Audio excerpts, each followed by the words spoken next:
انت ولد لا اله الا الله. لم. حاضر هتلم. لم. حاضر هتلم لشهادتك والله ولقدرك. تعلمنا اتكلم ازاي. وبعدين في حاجه اسمها اتكلم ازاي يا ابني. روح علم نفسك انت. انت حضرتك فوق دماغي.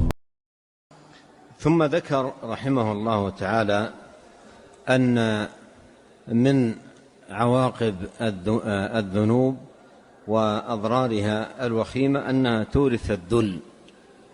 إذا كانت الطاعة عز للمطيع ورفعة، فإن المعصية ذل له وهوان، أو ذل له وهوان.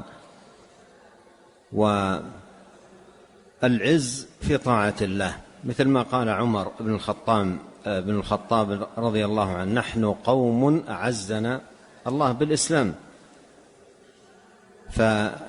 فالإسلام والطاعة لله سبحانه وتعالى هذا عز للعبد، عز للعبد ورفعة.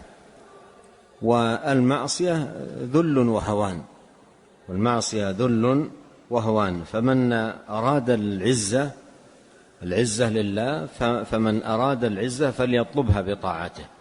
فليطلبها بطاعة الله سبحانه وتعالى.